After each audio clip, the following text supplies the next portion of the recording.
Good morning, good afternoon, good evening, wherever you are in the world. It is an awesome honor and privilege to be with you here this morning and get a chance to share my passion for you with manifesting your potential. You may think, hey, why are we talking about manifesting potential right now? This is a time of crisis. And my belief is the time of crisis is the time it's even more critical to both manifest our own individual potential and in each of your critical roles, help manifest others to manifest their potential. Because it's in times of crisis that we get to catalyze and find out who do we want to be in the future? How do we want to create ourselves and what do we want to do differently? And of course, I'm in a very different uniform this morning than the one that I used to wear. This is the uniform that I started most of my professional life in, right? This is obviously combat operations in the SEALs. And the awesome thing about the opportunity to lead in combat is you get to learn to continuously lead in crisis, right? You get to learn, how do I now get to the point where I can maintain my own center and I can help others to maintain center so they can do the things that no one else could possibly do. And that's really my mission for you today, is to spend the next 45 minutes sharing, hey, here's some key lessons that I've learned. But the only goal is a no-fail mission to serve you. And thank you to several of you have sent out questions. And so I'm going to, the final component, we're going to walk in, what's affecting you right now and how do we serve you, right? So why are we here virtually today, right? Why aren't we in person where we'd like to be together, and why are we online? Well, the reason is because after years of abundance, really from 2008 was our last major crisis, we're now facing unparalleled shift, right? And all the contingencies I ever planned for in the SEALs, the only one I didn't plan for was a pandemic, right? And so first, it's amazing that it completely impacted our personal lives, right? We now have to be socially distanced from others. We're now more difficult to connect. We're having to use different components, and all of a sudden, boom, it affects the workplace. Of course, the NBA and inside professional sports, complete impact, and now it's closed down, right? For Broadway, it's closed down. All the components we used to do to come together to celebrate as humans are temporarily on pause, right? And then, of course, it affected us financially.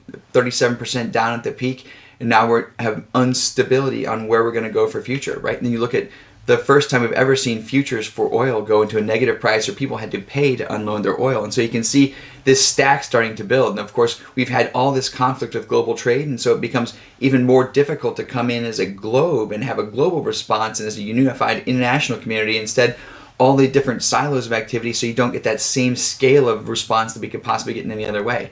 And of course, this one for me is a big challenge. I came out of the military. Everything in the military is for effectiveness.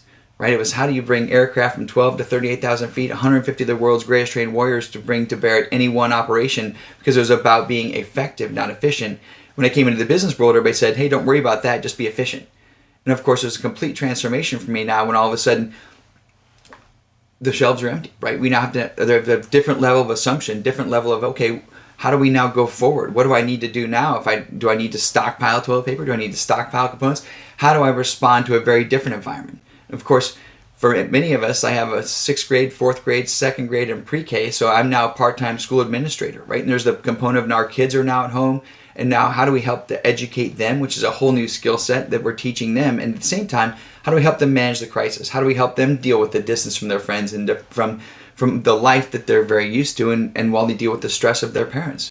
Right? And then as a Navy SEAL, I would have never thought that the critical skill set for me was going to be, how do I interact over Zoom? How do I set the conditions where I can have video calls, video recording, bring in all these digital gadgets to set the conditions where how do I be able to connect in this new environment? Now, this is a very SEAL component, but like, hey, you can feel the environment. And a lot of the leaders and individuals I've had a chance to interact with are going, it's getting to threshold, right? I don't know if I'm going to drown. I'm not sure what's going to happen. And all of us in life have learned how to overcome difficulty. But now we're looking at the stack of all those different crises that we just talked about coming together. And that's that 72-foot tsunami wave, right? So how do we now come together to help each other manifest our potential in crisis? How do we keep each other from drowning? How do we keep each other from getting to a place where, hey, I don't know how to react, right? Now, I can tell you this is very similar to how I felt on September 11th, 2001. Right? This is the military that I joined. I had just taken the oath of office in 1998 to defend the nation against all foreign threats, foreign and domestic. And all of a sudden, 3 years into my training pipeline, I was diving under a ship on September 10th.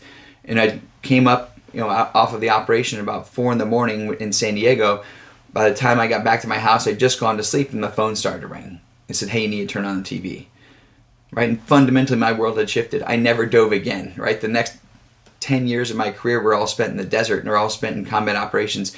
But the pain point for us was not only was it that we didn't respond, as we were reactive, right? We were on the reactive side of infinity. We knew that the enemy had declared war on us year earlier, but we hadn't acted, right? And that's the opportunity that each of you have today. And the reason I'm excited to share with you in this critical time is, how do you want to proactively respond in this component? How do you want to decide how to act going forward, right? Because this is my component in the SEALs, right? When I joined the SEALs from the 1970s, it was, if you positively, absolutely want to be destroyed overnight, give us a call, right? And that set the conditions. We were world class at taking down compounds. We were incredible at taking them down organically and very successful. It also set the conditions where we were very matrixed and siloed, and it made us tribal, right? It got to the point where if you didn't have the same scare badge as me, then you weren't part of the we. So now enter 2001. Now I'm in this place where that small circle in the center is what the representation of the SEAL community. And we had all the greatest intelligence agencies, all the greatest allies, all the greatest capabilities around us, but they weren't part of the we. And because they weren't part of the we didn't have the capabilities we needed. We had to expand. We had to get larger, right? In order to respond to this crisis, we had to figure out, how do we get bigger? And we had to do the hardest thing for Navy SEALs. We had to swallow our ego, right? It was fundamentally different because we don't have some of the challenges that you do. We weren't in command of the Iraqis, the Yemenis, the CIA, the State Department, right? And we weren't have any statutory mandate. In fact, in many places, we had conflicting incentives. I got paid to blow things up. The CIA got paid to build networks. State Department had an 80-year plan for peace. And so in us, for that crisis to manifest our potential, we had to realize, hey, we have to lead by influence. We have to learn to set the conditions where now we can influence others by helping them to get what they want, and that'll help us to build that unbeatable team that allows us to do things we couldn't do any other way. Because what I want for each of you as you walk away today is, I want the same feeling I had when I walked onto this helicopter. People often ask, what's my greatest moment in the Navy SEALs? Was it jumping out of an aircraft at 30,000 feet and flying in tight formation, or was it diving under a ship? What was the key that was the most exciting? This is it. Right, because when you walk out to big windy at night and the rotors spin up, and as the sand hits the outside of those rotors, you get this little ring of lightning around the outside of the rotor. And of course, you're completely adrenalized and you're about to go into combat. And as you get on board that helicopter, you look across, and as you sit down, of course, you've got your night vision on, so you pick up your night vision and go about 45 degrees off. You have a quick head nod. And that head nod means my life and yours and mine. And that's at the conditions where every single night as we got ready to fly off in the darkness, say, Curt, can you take on anything that comes your way? I would say, absolutely. So do you have any idea how? I have no idea. Because just like the pandemic, just like any crisis, there's always that period of uncertainty, right? But the uncertainty is countered by having that team that you can fully rely on, and where you can now say, no matter what, I'm going to bring my best self. I'm going to manifest my potential because I'm going to do it for you, right? And so as you dive into this session, we're going to focus on, how do you manifest your potential? In all my experiences in the SEALs and combat, and then now in the business world beyond, there's really 4 critical components to manifesting potential. 1, get clear. Getting completely clear on, this is what I want, this is what I want to go after, right? This is what I want for me, this is what I want for my team, this is what I want for my organization, right? There's 3 different levels. How do you get clear? Second component, get convicted. Now, convicted has a very critical meaning for me, because there's belief, which is now, okay, here's what I believe, but conviction is now something I believe so wholeheartedly I can now bring it to others. Right? Which leads me to now drive alignment, because when I can bring that conviction, now others can align to me. My definition of leadership is, people only follow you if it's going to get them to a better outcome than they get to on their own. Right? And we talk about athletes. Athletes are interested in playing the best possible game. So the only way they're going to dive in and do all the strength and conditioning, all the athleticism, all of the dietary components, the only way they're going to do all those regimens, if they're completely aligned, they understand your interest is their interest, and that's going to get them where they want to go. And that's what's going to drive them to take the 4th component, action. Right? Because these top 3 components are all just a wish until you start to say, okay, how do we manifest by driving action? And you say, okay, Curt, this is fantastic. Of course we want these 4 things. How do we get those? And that's where we're going to spend our time today. How do we get those? Is we're going to drive really across several different paradoxes. And what I found in life is, early in life, I tried to be an either or. Like, is it this or is it this? And the older I get, the more I realize it's all about managing paradox, right? So first, you've got to have that outcome. Boom, that guiding star, or that peak mountaintop that's the component that you're so compelling that you're willing to do anything to get there. And then you've also got to pull that in and say, okay, how do I get to the next ridgeline? What's that goal within the next 3 or 6 months, or within a season, that I can now leverage? How do I leverage that to get me to where I want to go, so I can now measure it, right? Because it may be hard to tell, am I making progress toward that far off distance? But if I have that milestone, I can figure out, okay, what's the piece I need to do? How do I sprint toward to get there, right? The second part of the paradox, mindset, my own mindset, what I call the growth mindset or the discovery mindset, where I'm continuously evolving and adapting and consciousness, right? So not only my own mindset, but what's the consciousness of the team? What's the consciousness of the organization, right? And that's where that one leader with coherent energy can absolutely set the example for others and help to shift the consciousness of an entire organization. We've seen that in many times across the world, and in a pandemic and a crucial time like now, even more important than ever, right? The leader goes first. Step up. This is how I'm going to show up. This is how we're going to show up. And then the third component, action and reflection. And this part was the component that was the hardest for me to learn. I started out as a human doer, right? And as a human doer, I took massive action, but I was often susceptible to the definition of insanity, where I keep taking action and trying to get a different result from the same action, right? The other component of that is reflection, the human being, right? How do I reflect and adapt? And now when I couple that with the discovery mindset, those two combine together, where no matter what outcome I get, I'm always learning, evolving, and growing. And so we're going to spend the day really on, hey, how do you get these three components? Because if you can get these three, you can manifest your own individual, you can manifest your athlete's potential, and also the entire organization can come together and synchronize all of their efforts to drive any outcome in any milestone. So let's play with possibility and purpose. Why does it matter? Why is that so critically important? Purpose is important because, to me, that's the component that allows you to align a very disparate group of organization and people and to do something that they never would have done any other way. Like if you think about people from all over the nation, all over the world are on this conference together. Why are we here together? Because we're trying to get to how do we manifest our potential? How do we bring all of our different superpowers to bear? Right? And I moved out to Silicon Valley as part of best negotiation in my life. My wife said, hey, if you want to get the fourth child, you need to get within 10 miles of my parents. So we're at 9.6 miles. And now out here, it's fascinating because all the time there's entrepreneurs that have ideas, right? And they have, boom, here's this individual idea that I have and I want to manifest this. And this is the best idea ever, right? But then, of course, then you have, if you really want to scale your idea, what's the organizational goal, right? What's the team goal? What's the individual goal? In my experience early on in some of the government operations was that this was the case, right? And you're all better at math than me, but if those vectors are pulling so hard, but they're pulling in different directions, the outcome is still zero. So our mission is, if you want to manifest your organization's potential, how do we now set the conditions where you've got those arrows get as closely aligned as possible, right? 1 or 2 degrees of freedom, because I'm not an idealist, I'm a realist. There's going to be slight gaps, but now the whole is greater than the sum of its parts. And that's the part that gets exciting. That's the part that gets fun, because all of a sudden now the strength of each individual becomes the strength of the organization. And then fortunately for us, it compensates for our weaknesses. People always ask, why do Navy SEALs give their lives for their friends? Well, fundamentally, we'll tell you, it's not because we don't care about our lives, right? Because that's someone that's insane and we quickly work them out of the organization. It's because we know there's a greater chance of individual survival if we function as a team. That's the fundamental question I ask every single person I bring into my SEAL team, I brought into the embassy, or that I bring now into my businesses is, what's your destiny? Because I have to make sure that everything you're doing is completely aligned to where you want to go, because only when our paths are aligned can we actually move forward together in synchrony. Right? Because this graphic's one of my favorites. It really shows you, okay, this is what I was talking about earlier. When I had that internal conflict, right? You see that on the horizontal plane, there's often organizational dynamics that are difficulty, right? Like, and there's only so much time in the day. You're each trying to compete for a certain amount of the athlete's time, a certain amount of their perspective, a certain amount of their attention. And when you look at it tactically, you can say, oh, we're at conflict, right? I get paid to blow things up. They're building a network. And so that's where you can have that. And it wasn't until we said, you know what? We're here to help the nation defend freedom, right? We're here to stop another attack. And when we took our tactical decision making and took it to a strategic level, that's when all of a sudden we had the capability to align. That's when fundamentally everything changed for us, right? Because now we had a common context to make every decision. And if you want the metrics, we went from early in the war, we had a 96-hour decision making style. Working 20-hour days, we cut that in half, to 48, which is fantastic, twice as fast as anyone's made decisions in history. However, the enemy could make decisions in 6 hours. So you can imagine how difficult it was to tell the president, sir, that the operation would have been over 8 times before we launched. And that was when we had to swallow our egos and say, okay, now we're going to align. And when we shifted and said, here's the common context we're all going to make decisions by, we shifted and were able to make decisions in 15 minutes.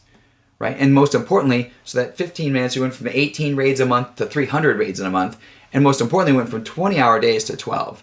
So it's that impossible in the linear world, but absolutely possible in the exponential world of when we shifted to a different purpose and a different decision-making process, we were able to manifest potential in a fundamentally different way, and that's what we want for you. Because let's talk about the math behind it. We just played with it a little bit, but this graph shows, here's linear growth, right? Here's what the mind tends to default to. That's that either or mindset that I was talking about, right? In linear growth, tends to feel like a deceptive advantage, right? If you're in the room, if you're on this call right now, it is likely that you are the best in the world at what you do, right? And so it feels like, hey, the most efficient thing for me to do is just execute the task, right? And it feels like it's really slow to mentor, develop, to build relationships across the entire organization, to work cross-functionally, right? But then there's that moment where the value crosses one. And the moment it crosses one, now you can have that disruptive stress. Anybody ever tired at work, right? Anybody feel like you can't get it all done? Because now all of a sudden you can't get it all done and it feels disruptive. Whereas on the other side, if I built the relationships, if I built the collaboration with my teams, I get amazement. My favorite example of this is, I started changing my son's diapers, right? Which was slow and disappointing. And all of a sudden he's teaching me coding, right? In the same way, many of the relationships I built could have been 6-month relationships in combat if we just made it transactional and we said, you do what you do, I'll do what I do, and then we'll get our job done.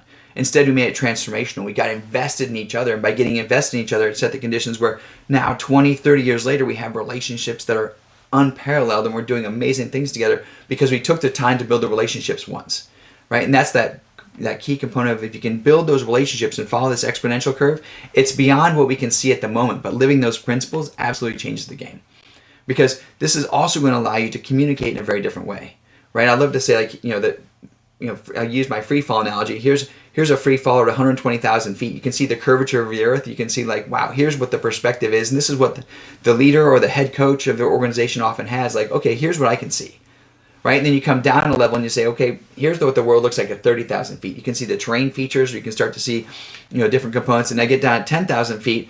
Now I'm deep inside the valleys. I'm looking at each of the components. I'm thinking about, what do I need to do to land this parachute? And then you've got the individual on the ground, or your athlete that's going, hey, I don't know what you're talking about. All I can see are trees, right? So the key component is, how do we nest the communication so that no matter what, we can be completely clear and everyone can see how what they're doing helps the organization to achieve its goal. Because the whole goal is to build winning teams, to build extraordinary athletes that can manifest their potential. And how do we make sure it's nested so each person can understand how they can do that inside the organization? Because you're going to start with a target, right? And I'm going to use an example from me. For us, after 9/11, it was, okay, how do we now stop terrorism, right? And so the president gave us this huge band, said, I need you to stop terrorism. Now, inside of that, there were all these little white dots represent all the tiny decisions that need to be made, right? And so all these tiny decisions need to be made. If we had to go to the president every time for a decision, you can imagine he had a couple other things going on.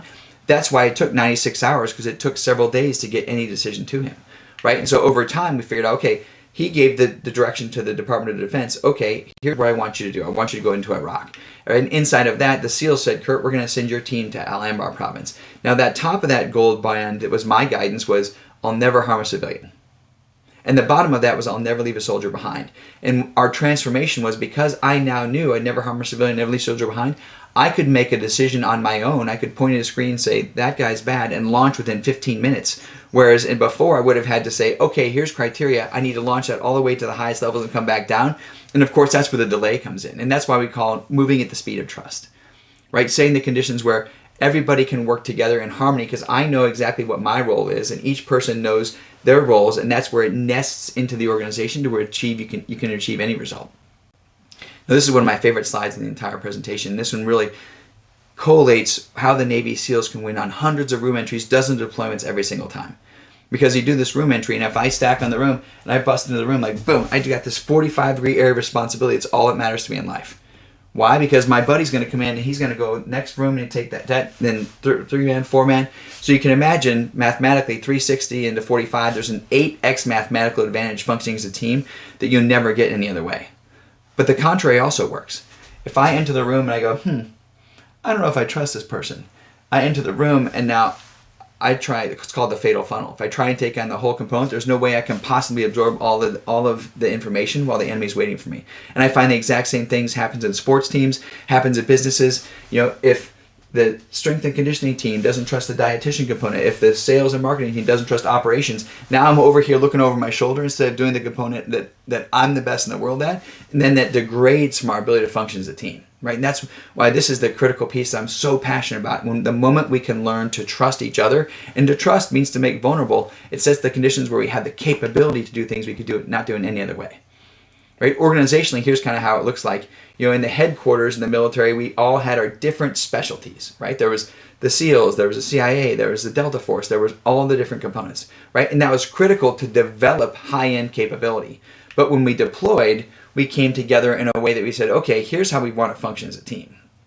Here's the thing we're going to do that is going to bring all of our superpowers together, right? When you're bringing them together to serve an athlete, when you're bringing them together to develop peak performance plan for the team, this is the component, we call that cross-functional team, and that's when we change the we, right? And that's the component that's critical for your organization, because here this talks about, if it's hierarchical, limited information flow, that's where that slowness is. That's where that lack of communication is, where everything has to flow back to the top. High overhead, difficult to communicate. What we should have is that feeling that you have on the right here, right? Organizations flow more like networks. Information is everywhere. How would that feel to get to the point where I have all the information I need all the time, all at once? The catalyst, the critical catalyst that you can decide today, if you're going to be one of those catalysts, communicate across the entire network and bridge gaps in communication to pull the band together.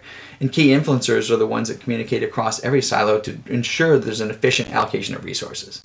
So now that we've got the outcomes and milestones, let's talk about mindset and consciousness, right? This is an absolutely, perfect picture, because it's exactly what it looks like if you're looking at your computer screen now. When you jump out of an aircraft, it's just like jumping into a big screen TV, right? And it tends to be a very emotional event, because you jump out of the aircraft, you realize, oh, I have the rest of my airborne life to figure this out, right? And so when you jump out, if I get rigid, then I'll be like an unstable potato chip in the air, and I have a good chance of falling onto my back. If I fall onto my back and open my parachute, I'll guaranteed to die. Right? The same thing happens when I'm diving under a ship. If I'm at 2 atmospheres or 66 feet of depth and I lose my air source, what's the tendency? I want to hold my breath. And if I hold my breath and go to the surface, the air will expand 4 times and blow up my lungs. Right? But in both cases, if I instead say my emotions are just energy in motion, how do I leverage those? Right? If I fall out and I fall like a teardrop, I'll fall flat and happy through the column of air. If I'm under the ship and I start to breathe out very slowly, the air will have a place to expand to, and as I ascend, I'll end up expelling the air, right? So what I want you to get to present here is like that mindset is understanding your emotions are going to happen, right? I get nervous every time before I go on stage, before I jump in front of a camera and say, here's my passion, here's who I am in life. Why? Because it matters, right? The moment that I don't get nervous, I shouldn't be here anymore, because then it will say, hey, this isn't something that's emotionally powerful for me. Right? And so that's why it's so critical to how do you leverage those emotions, because one of my favorite mentors was working with 2 different rock stars. He worked with the first rock star and he said, hey, I can't go on stage today. He's like, why not? He's like, I don't know, I think I'm getting a nervous breakdown. He goes, well, how do you know? He's like, my chest gets tight, my palms get sweaty. Right? And then of course he was also working with Bruce Springsteen, and he asked Bruce, how do you know you're ready to rock? My chest gets tight, my palms get sweaty. So I want you to have that choice to leverage. How do you bring that emotion to bear for you?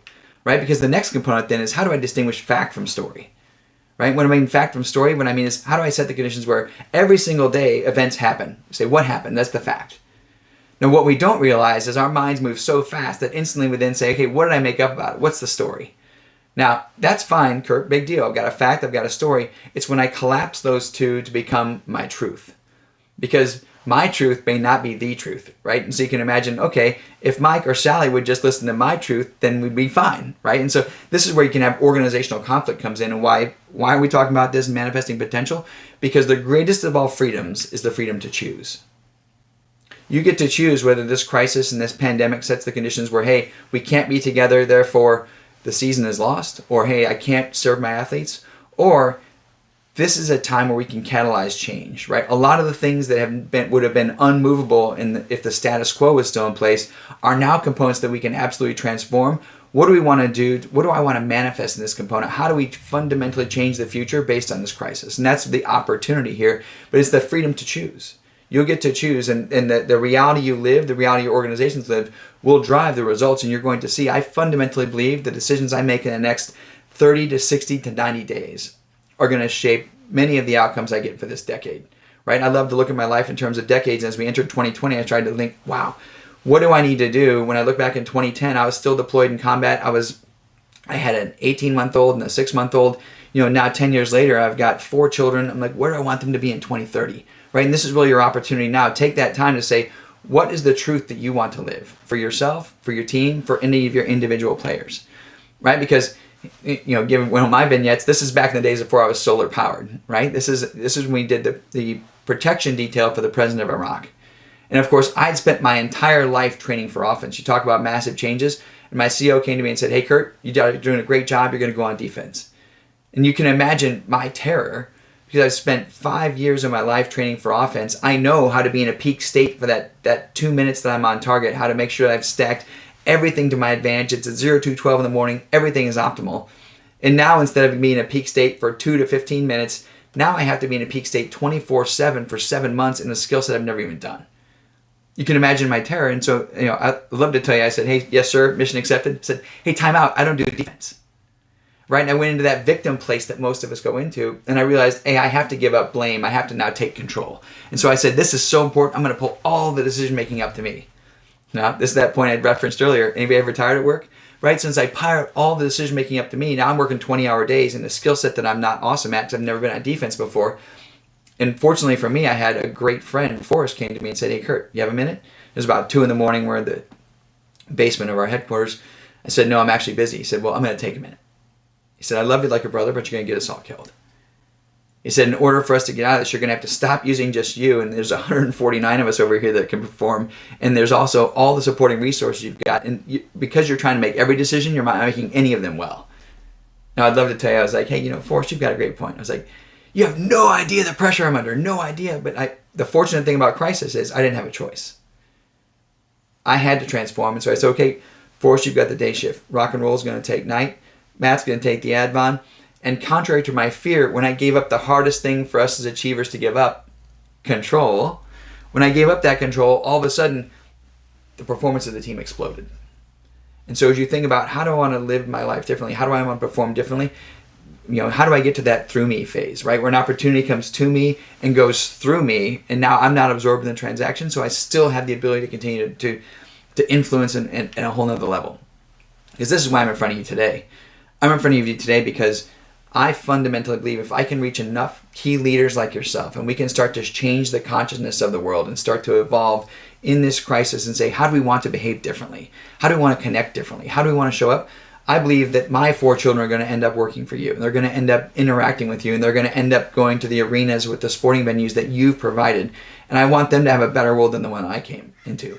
Right? And so to me, my ultimate purpose is if I can work with enough leaders like you and we can all create a shared consciousness that's completely different than anything that the world's had before, we can start to move the ball forward. Because this is the community I came from, and people always tell me, man, I absolutely wish it was part of SEAL teams. It must have been amazing teams of perfect people.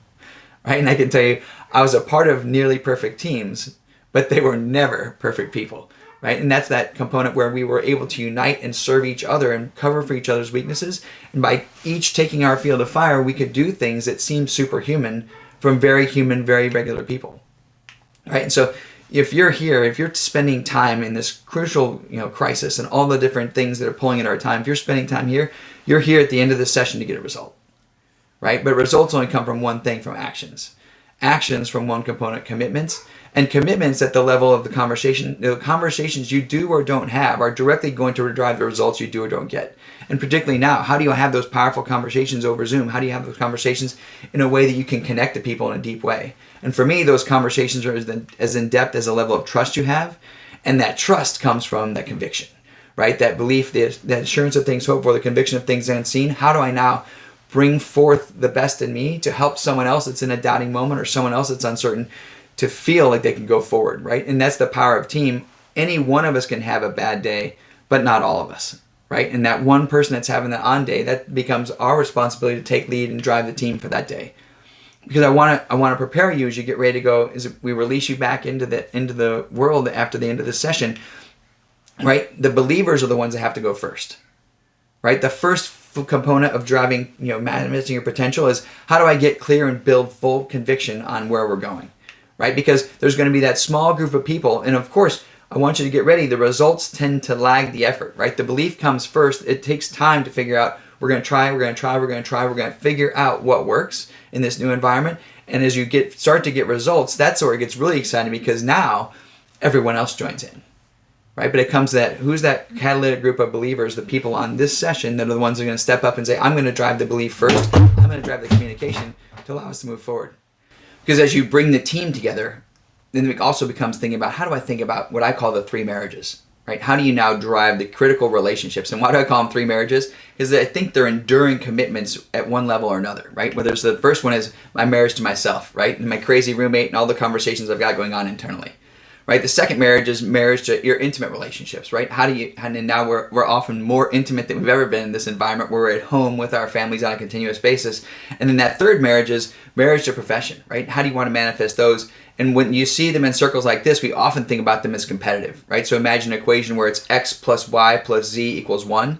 Well, if the equation's like, if I use that equation, what happens? If I want to manifest something professionally, then what do? Well, I know my formula. I used to sacrifice myself, sacrifice my sleep, sacrifice my diet, sacrifice my family, right? And fundamentally, that equation doesn't work, right? And so it comes down to how do we now integrate those into one mission? And by simply changing those plus signs to multiplication signs, if I do marriage to self times marriage to relationship times marriage to profession equals fulfillment, well, now it completely changes the equation, because now I know that in order to maximize the value, I can't give up any of those, right? It becomes, how do I keep myself healthy and strong? Because that's going to give me the ability to show up for my family. It's going to give me the ability to be in center for my team and for my athletes in a way that I would never be able to do in any other way. And so for me, it's changing the equation on those three marriages to where they're mutually supportive and provide context for each other instead of competitive too. And that's why we don't believe in work-life balance. We believe in work-life integration. Right? And so how do I dive into a couple of these components? How do you bring that consciousness to the organization? Well, here's how I interact with others, right? This slide is Curt Cronin's life on a page. And why does that matter? Well, it matters because this map that I did for myself, for you, is really the map I'm doing in every conversation I have with any person any day, right? If I'm talking to them about anything in green, high school valedictorian, 1 of 1, both the best and the worst, I'm like, okay, you can talk to me about that because I love it, right? I want to talk about the Naval Academy. I want to talk about graduating from the SEALs. Anything in the green are my successes that I'm happy to share, right? Anything in the red are my challenges that you can be my consigliere. My challenges where you can help me to overcome my fears and any of my concerns, right? You look at that first peak in Valley, high school valedictorian, 1 of 1, people said it was amazing. Then I went to the Naval Academy, people said, think about home, close your eyes, you're not going to make it here, right? And so that crisis, right, that I first encountered allowed me to say, okay, well, if some people say I'm great, some people say I'm bad, then I'm going to develop my internal standard, right? And you look here at the Naval Special Warfare Development Group, I went from there until all of a sudden, 1 week before deployment, never injured in combat, I jumped down the stairs of my home and shattered my ankle, right? In that crisis, everyone said, hey, Curt's a coward. He did this to get out of deployment, right? And I didn't know much about marketing and branding at the time, but I now know that is not good for your brand. Right? In that crisis, I could have absolutely said, okay, that's it for me, right? I'm out of the SEALs. I missed my deployment timeline. But instead, I leveraged that and said, okay, how do I want to show up differently? And instead of my Afghanistan deployment, I went to Iraq. I ended up going to Iraq. I got 3 deployments to Iraq before the al-Assad deployment I'm going to tell you about at the end of this presentation. And all of a sudden, I fundamentally believe if it weren't for the fact that I shattered my ankle, I wouldn't have gone to al-Assad, I wouldn't have gone to Yemen, and I probably wouldn't be in front of you today. Right? That crisis fundamentally changed my life because I was able to lean in and say, how does this serve me? Instead of, why is this happening to me? Right? Which fundamentally changes the ability to manifest your potential. Right? And I'm going to give you a couple tips because as you go in to talk to your athletes, you may find somebody like this guy. Right? This guy was one of my team members. So I was the troop commander, I was a troop chief, and I had 3 team leaders, and underneath that, one of my team members. And of course, all of a sudden, one of my team members, I was getting ready for Dugway, which is one of my favorite trips. It's out in the beautiful mountains of Utah. And I said, okay, everybody, can we get ready by the end of the day? I need Scrappy, can you get the supplies ready? Jody, can you get the equipment? Everybody get the logistics ready? I came back at the end of the day and said, hey guys, how'd we do? So we didn't do anything. I said, well, why? Because Mike here didn't want to do it, right? And so what happened was for me, I could have fought with Mike for control, right? And if I'd fought with Mike for control, I fundamentally would have ended up in a place where, and I didn't add this part to it, Mike actually did cage fighting on the weekends, right? So if I fought for him from control, we had that conflict. And so you know what? I'm going to now set the conditions where I'm going to be like the oyster. I'm going to take that grain of sand. How do I turn that into a pearl? And so I pulled him in my office and said, hey, Mike, you think you can kick my butt? And he said, absolutely. I said, okay, so can everybody else, so you have no real advantage. I said, but the critical component is, as good as you are at tactics, I am at strategy. And so we can either align together now, or we may align next to some caskets in 90 days. I said, I know you like the perception of being a bully, and I know you're a genius. And so in front of the guys, I'm happy for you to live that persona, but you and I are going to align now in a very powerful way. And we really got to that key component that every SEAL, every athlete, every human wants, which is, I want to be seen, I want to be heard, I want to be understood. Right? And the moment I provided him those three components, he now knew I wasn't a competitor that was trying to take from him. I wasn't a specialist trying to provide advice to him. I was trying to provide perspective for him. And the moment that happened, it fundamentally changed our relationship and led him from being my greatest adversary to my greatest ally. Right? And you might run into organizational challenges as you get ready to go forward. Like you might run into scenarios like this. If you don't know where this is, that's fine. I didn't either. This is the front gate of the embassy in Sana'a, Yemen. If you come in and to the left, there was a wrecked armored car. And that wrecked armored car said, hey, don't let anyone in the military in your embassy, they tend to break things. Right? That's why we don't have nice things. And so you might say I started a little bit of a relationship deficit. Right? And so I just gone from commanding Al Anbar province, and now they wouldn't even give me a computer. So I'm like, okay, how's this happening for me? How do I manifest my potential in this space? Well, it's certainly not going to be through sitting and doing no work and have no communication. So I said, okay, every single night I'll do what I can. I will take out the trash. So I went around the entire embassy and went to each different office and I said, hey, I'm here to help. Can I take out the trash? And I did that for 2 weeks. And 2 weeks later, the intelligence agency was too busy to take the mail over to the foreign intelligence agency. So they said, hey, can you deliver the mail? I said, yeah, absolutely. Now, a mail run is a little bit different than the United States, where now I had one cheek was full of got, and if the second cheek's full of got, one is their high, second they can't even see on the road. I couldn't read the street signs, drive over, drop off the mail, come back, get back to the embassy. What are you doing? I'm just here to help. Which led 2 weeks later, so now a month of delivering the mail and taking out the trash, it said the president, Saleh, the Yemeni president at the time's compound got hit by the same fly-K mortars that had been hit the U.S. embassy. And they said, hey, can you help us plan the counterterrorism strategy for Yemen? I said, yes, we do that in addition to taking out the trash and delivering the mail. But the bottom line is, if I hadn't first shown how much I cared, I would have never had a chance to then show them how much I know. Right? I wouldn't not have had a chance to manifest that potential. So as you get ready to go into the organizational component, how do you bring the team together? What do you need to do? What trash can you take out? How can you set the conditions where you can bring your potential to bear for the organization?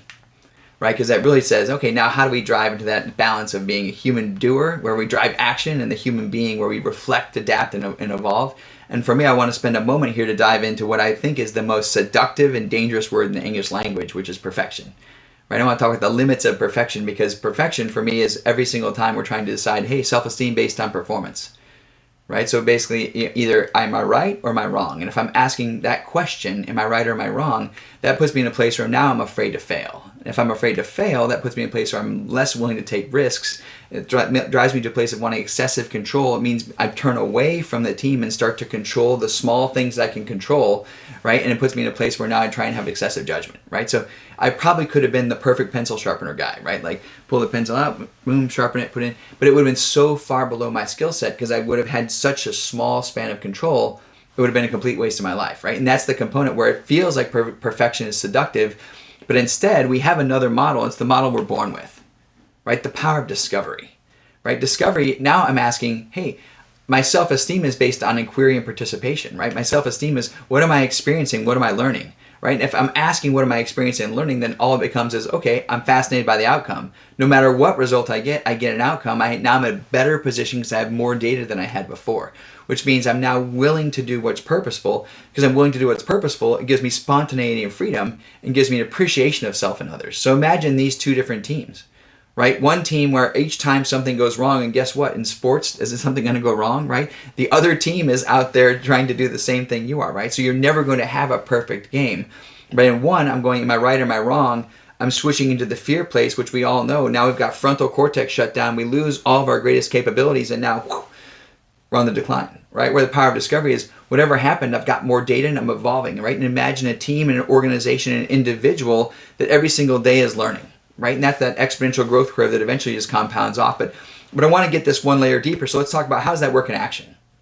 Right? So in action, boom, I take an action, it's right or it's wrong, which then leads me into now, okay, I have to, if I didn't get the outcome I wanted, which eventually you're not going to, who do I blame?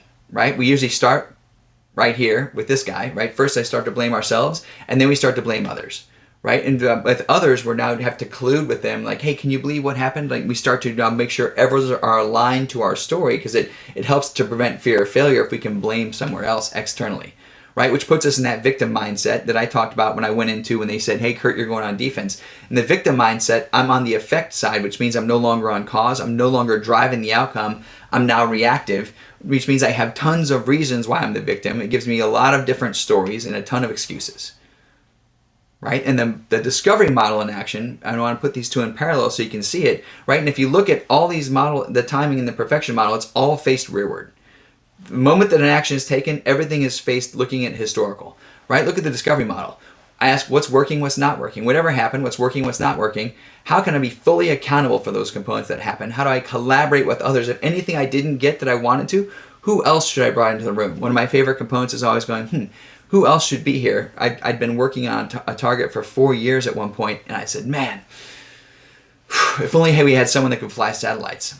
And there was this little guy in the corner that turned and goes, I fly satellites, and I had just simply not built a large enough network. I'd simply failed to ask, right? And so if I wanted the outcome, boom, it's collaborating at a totally different level, which means if we're collaborating, we're learning. That's my favorite part about interacting with humans. Every single day we learn something from each other, right? And if I'm learning, I can take 100% responsibility for here's where I am, here's where I'm going. It means I'm fully committed, I've got that conviction of action, and I can drive a result.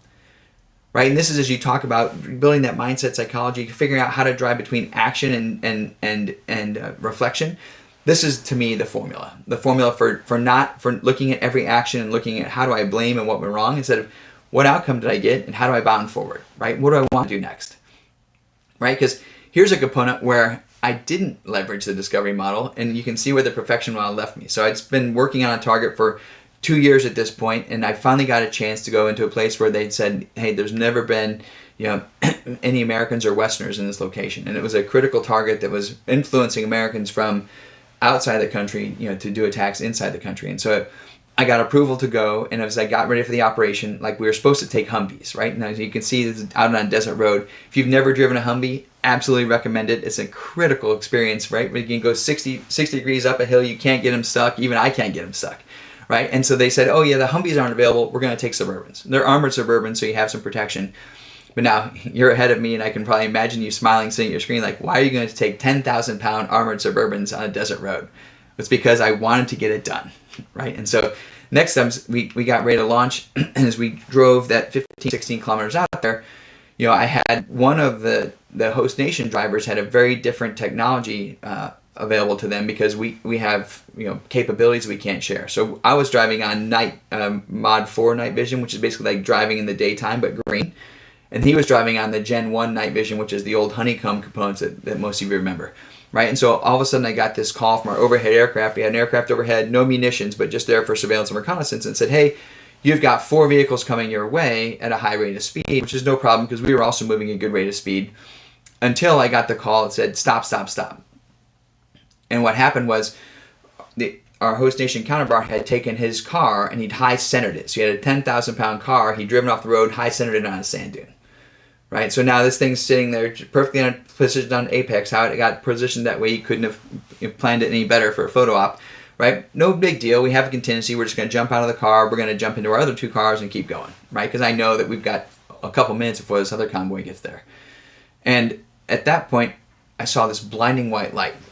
And I was like, what was that? Well, it turns out it was just an iPhone, right? Which in the pitch black looked blinding white. But he called his boss and said, hey, the crazy American wants to leave the armored car here. And said, no, don't do that. So now I've lost unity of command.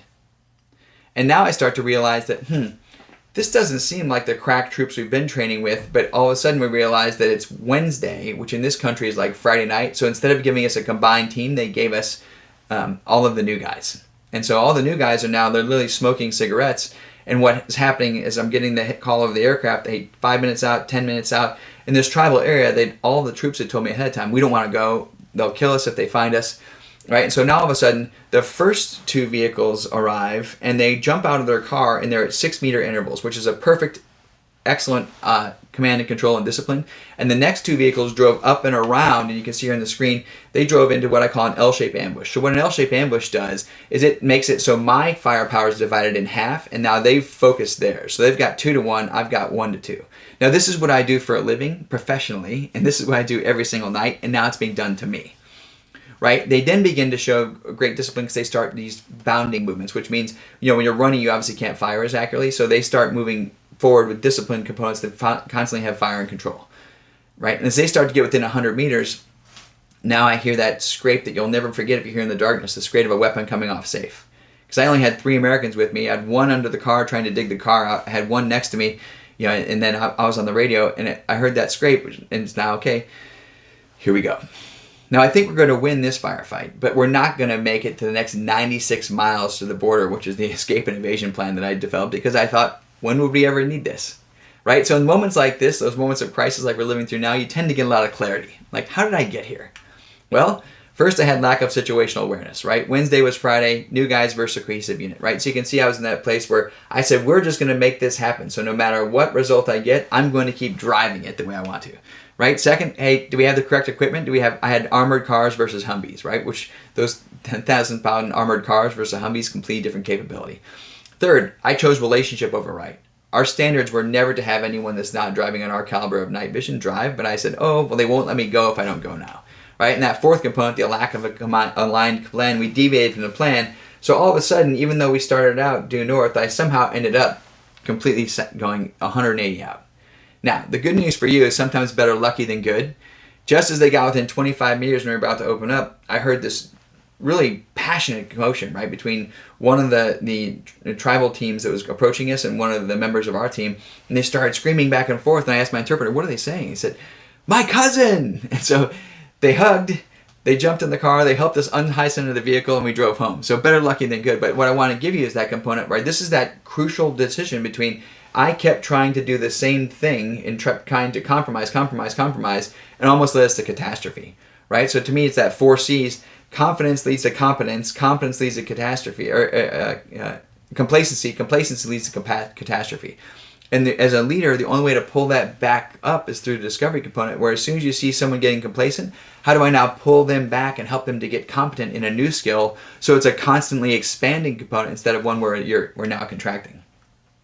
So now as we get ready to close this component, I want to integrate all those components, right? We talked about, okay, here's how you drive outcomes and milestones, mindset and consciousness, action, reflection, like how does it all work, right? So as you pull that all together, for me, I walked you through many of those individual vignettes that built up to this. The integration of those is when the team has clarity, when they have conviction, when they're aligned and they can take action, that's when you can start to see magic, right? And so now this is a picture of us in Baghdad when we deployed to Iraq after that conversation I had. And then this photo really kind of gives you context for the scenario I'm going to walk, but you can see, obviously Syria and Iran, this is circa 2005, and this red arrow shows this is the first time we'd ever seen Al-Qaeda running this foreign fighter pipeline. So they went from places we didn't control, i.e. Syria, they came down the Euphrates River Valley, and we had all these forward operating bases with coalition forces. But since it's the first time we'd ever seen improvised explosive devices, everyone's belief was, we can't win. Right? Much like that sports announcer you saw, like, hey, the enemy's 10 feet tall and bulletproof, we can't win. And that put us in a place where now every one of those troops, thousands of troops with all the greatest technology in history, were now basically prisoners inside the base with the belief that we can't leave. Right? And if you looked at the political situation, like, there was many different competing strategies, and so had the paralysis of analysis, right? That deer in the headlights, no one knew what to do. Right? And so General McChrystal took a small group of us and launched us out to this little tiny airfield out in Al-Assad. He said, we got that guidance that many of you may get in these environments, which is, hey, see what you can do, kid. See what you can do, because no one can give point guidance in this time because there's too much complexity. And so we would fly to one of those 4 operating bases each night. And this is a picture taken through night vision. And we would say, you've got all the planes equipment, you've got all the knowledge of the area, will you come with us tonight?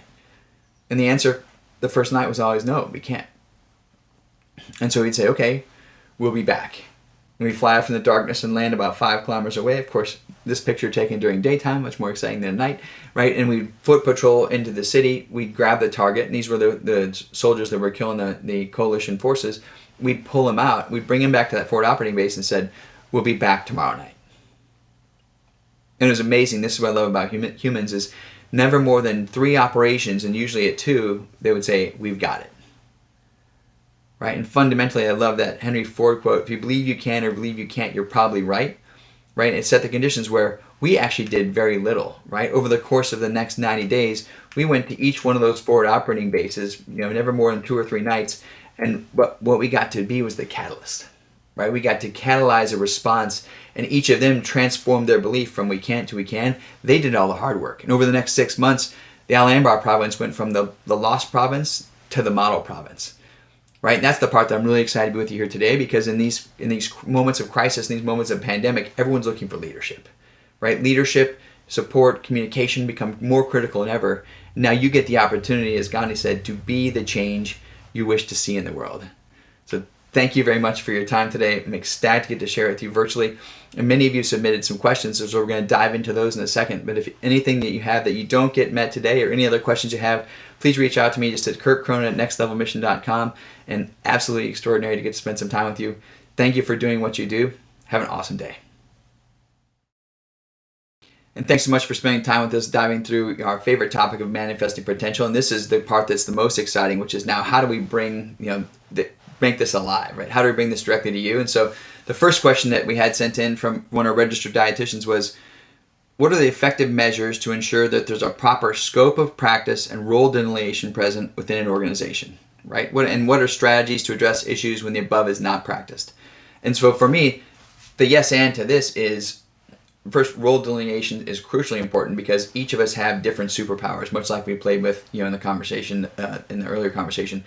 And it becomes important to realize those change over time, right? As you come in, and as there's a new athlete, they might need, their first priority might be strength, their second priority might be, diet, and vice versa. The next athlete might come in, they need to change their diet and strength. So for me, it's understanding that the general roles and responsibilities are carved out, but it becomes a fluid conversation. And that's where I like to say, you have the individual specialties, and then how do you build a cross-functional team around an individual athlete or around the team?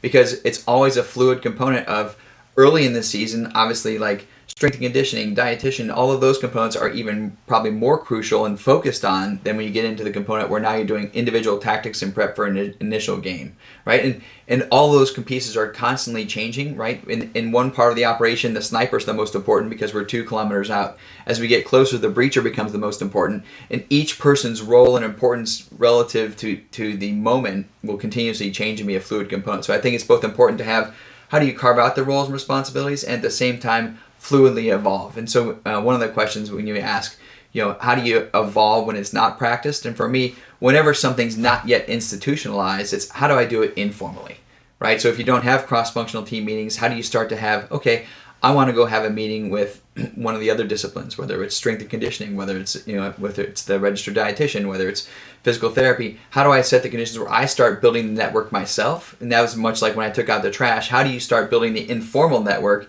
And then over time, it tends to become formalized. It tends to become formalized scheduled meetings. But that's usually not the first place. Like, it took us 3 years to get from 2001, where we realized we weren't a team, really into 2003, 2004, and we started to function, and the flywheel started to move much more rapidly. So for me, it's the ability to be both patient and be resolved that we're going to get there. Next question was, what are some methods to achieve self-recognition without self-promotion?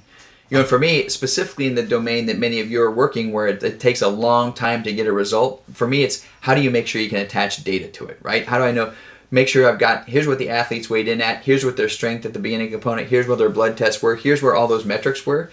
Because a lot of times we're now working in that domain of the most important pieces that are unseen, but I want to be able to say in 6 months, here's where now our dietary markers are, here's where our strength markers are, here's where those components, because a lot of the components that manifest on the court are going to be the things that are done ahead of time. And so how do you establish metrics which allow everyone to understand, here's who's doing the work and here's who's not doing the work? Because one of my favorite athletes when I was a part of a professional team, he would say, I set my alarm to go to bed at 8 o'clock at night, right? And it was amazing. It was one of the defensive backs, and he did an amazing sack on like game 15 of the season. And he said, I knew that from back in March, long before the season started, that like I would not be denied. I imagined him eating a cheeseburger when I had eaten a bare chicken breast, and I knew that they had 3 different blockers jump in front of him, but he still made the sack because he knew he'd had the compounded effect of doing the work, right? And so whether it's recording sleep, what, like, you'll each have that expertise. Like,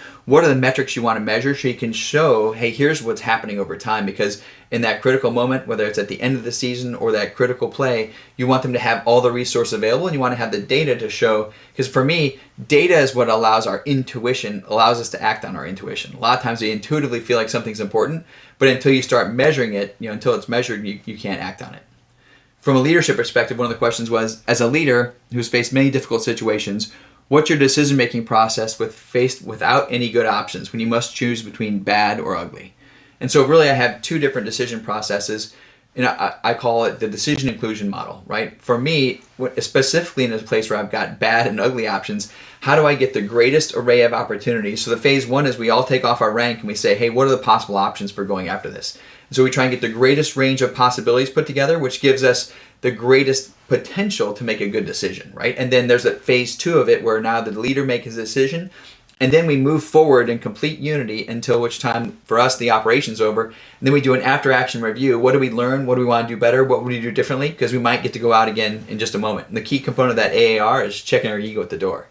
The second part, for when there's a crisis and now, hey, we're taking fire from building 1-2, I need Echo Team to hit 1-2 right now. The second piece is I build my trust in that fuel tank of relationship when I can include people, so the moment that I have to make a critical decision, people know that they have to execute it right now because the crisis is there. So for me, the decision there's two components to the process based on what the environment allows, but whenever possible, I love to get everyone involved, because I always ask, has anyone here ever watched a rental car? Right? And I have yet to have a single person say, yes, I do, right? Because you don't own the rental car, right? So the key component is to make a decision is, how do I set the conditions where now we have all of us aligned, moving in the same direction, and we have ownership, which allows us to move forward powerfully. What's the number one way to keep team morale positive during difficult times? And for me, this is a fantastic question. The number one way to keep morale positive is to have complete clarity of here's where we're going. Right? And that's why that outcome is so important. Now, it's critically important to note the milestone may change, right? Like, hey, NBA season's off right now, so the milestone is now, hey, how do I get in the best condition for when I think we're going to come back, right? So it completely changes your milestones, but the guiding light stays the same. And then the next becomes, as the leader, how do I reach out to people and make sure they're seen, heard, and understood, right? When I was, I used to use net time, no extra time, but whenever we were driving to a training facility, I typically like to ask one of my team members, hey, how are you doing today? The first time I ask how you're doing, I'm going to get fine. The second time I'm going to get fine and with a little bit of a raised eyebrow, like, why are you asking? The third time I better have at least 30 minutes, because they're going to completely download everything, right? Because once they realize it's not just a social courtesy and you're actually interested, that's when all of a sudden everything changes. And so for me, most people, when isolated, and specifically in this scenario like this where you're physically isolated, we can start to get stuck into a dark place of like we're alone, right? So the more that we can help each other to be connected and provide that interstitial tissue of support, the more powerful. And so for me, the most component is a clear and compelling future. The second is, a milestones and actions that can be taken on a weekly, if not daily basis. I'm going to get up, I'm going to brush my teeth, I'm going to do my workout, I'm going to do my regimen. Whatever it is, it's establishing a new pattern of rituals which allow us to feel like we're in a familiar environment, even if it's new. Another question was, what techniques do you use to block out pain and distractions in order to focus on the task at hand? And this is a fantastic question, because for me, that is the critical role of an operator, the critical role of an athlete. They'd be able to, in any moment, say, okay, I'm going to push all out. And every time we were getting ready for a combat operation, I had this ritual where we had all of our gear in like this little plywood component, and we'd start the night in what I call DEFCON pants, right? So we'd start with our camouflage pants, our belt, and a pistol holster. And then when the beeper went off, within 30 seconds, we'd be inside the jock, and then when we got done with the quick plan, usually no more than 5 minutes, we'd then start to put on our equipment. And for me, when I put that body armor over, and you had that strap 1 and strap 2 come across, and I put the top down, now it's like, okay, now I'm ready, right? And then that next phase was when I took that night vision, put the helmet on, and flipped the night vision down, turned that on. That was like turn the Terminator on, like, now I'm fully present, right? And that whole process, you start with, okay, I'm here because of my family, I'm here to defend my nation, and as you get to the point where now I'm ready, it's I'm here and to support the people next to me, right? And it always comes down to that person that's right there with you, and how do I provide the best support and capability to them that night? And so for me, how do you block out those distractions? Getting clearly focused on what you want, because as we all know, you can't focus on two things simultaneously. From a peak performance perspective, if you've got someone that's saying, I don't want to miss that shot, well, their mind is actually going, I'm going to miss that shot, right? And so it's how do I now reconfigure so I'm putting the outcome I want in my mind and I'm not driving to the outcome that I don't want. Great questions. Some of my personal experiences, question was, what's one of the most mental challenging components of leading a SEAL team? And I'd say the most mentally challenging component of leading a SEAL team is, the training is actually the easiest thing you ever do, because at that point there's a defined goal. Like, I know that the Hell Week ends on Friday. I know that this block of training ends in 30 days. As soon as you start going on to combat operations, there is no endpoint, right? You might be doing 20 operations that night. You might be waiting and planning that night. So it's the ability to kind of be prepared for anything that comes your way and completely unattached to the actual actions we're going to take that night, right? It's the ability to be completely mentally flexible and present at all times. So I'm like, okay, this is what my ideal plan for tonight is, but the enemy always gets a vote. And so I'm not going to get stuck and drive to that plan if the weather changes, if the environment changes, if a helicopter's down. I now have to adapt to what is instead of what isn't. Because if I'm trying to build a plan, and you saw, that's why I gave that vignette when I said, okay, I'm going to go drive out 17 kilometers out in the desert because I want to get it done. When I stayed attached to the outcome I wanted, when the environment kept changing, I put everyone at risk. Right? So it's the ability to constantly recalibrate and reevaluate the risk based on the current situation. Another question, what's the number one characteristic required to be a successful SEAL? Well, there's many, but I think the number one component is resilience. And by resilience, I mean the resilience to stay true to your core, stay true to your passion, and the ability to continue to maintain all three of those components we talked about. Like many teams that I've had a chance to work with, many organizations, and many of the different SEAL teams I had access to, right? You'll have a team that's amazing at driving outcomes and milestones. Like, here's their strategic plan. But then they aren't focused on psychology of we believe we can do this, right? And so they don't drive the action. Or they haven't set it up so, okay, here's the strategic plan for stopping Al-Qaeda in Iraq. But then I haven't nested it down to where those task forces on the ground, here's the actions I can take tonight, and here's the things that I need to reflect on, right? And that was the piece when the flywheel turned, was every single night I would conduct my operations. I would stay up another 3 hours to write up my report and submit it. Now, why did I do that? Because I knew the next night, like, I might read a report that somebody else had submitted, right? Because we all did the thing that was individually inconvenient, that set the conditions where over time we had the super consciousness where early on in the war, if you looked down in Iraq, each one of us had, like, if you imagine a straw, we had a tiny perspective. And over time, we were able to pull back our perspective and have a global perspective. And that's what's our passion in working with teams is, hey, find like what's the one component that they're not doing. And that usually is the piece that connects all the dots, right? Because this is a place where you either get across the bridge or you don't, right? If there's one segment that's out, that's the part that's usually the limiting factor. So the fun part is finding out where's the organization excelling and how do we help them to do even better. Let's see. The final question, I believe, was, how do you incorporate a multidisciplinary approach when leaders of the disciplines don't like or respect each other? And unfortunately, I'll tell you, I have a ton of experience here. And typically, it starts with we don't like or respect the story we've made up about them. And so the first thing is, I would say, how do we get into relationship, right? Because a lot of times, an organization, specifically, what the most dangerous conversation is the missing conversation, the conversation that hasn't been had. And so how do we now get into a conversation? Because as soon as I can feel you, I can go, oh, here's why you do the things you do, or here's why the things that I'm perceiving that you do, and it allows me to completely change the game.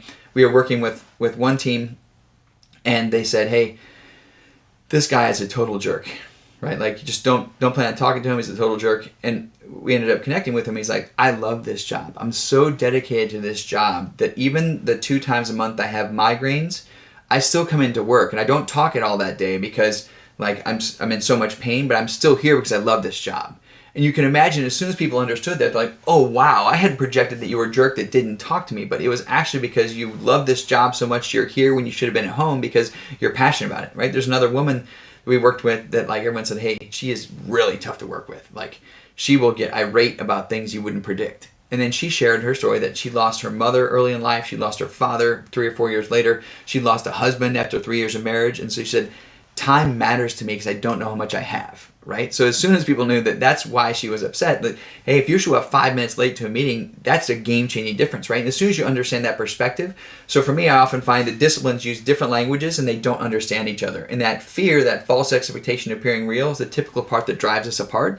And so my question is, first, how do I get into a conversation and say, hey, I wanted to connect with you and make sure I feel like we don't have the connection that we'd like. And my goal today is to start to build a relationship. And the first is I need to understand what makes you tick. What are the things that you're passionate about? What is your superpower, right? Start to get them talking about those green components that I talked about on my timeline. So then you can figure out, okay, here's the components that I would like to ask of you, because that's the part that fundamentally frees all of us to be able to engage at a very different level. Thanks so much for all your questions. If you have any others, please let us know. And anything we can do to serve you in this incredible time. Thanks for all you do. Thanks for all you do for your athletes. And thanks for all you do for making the country awesome. Thank you.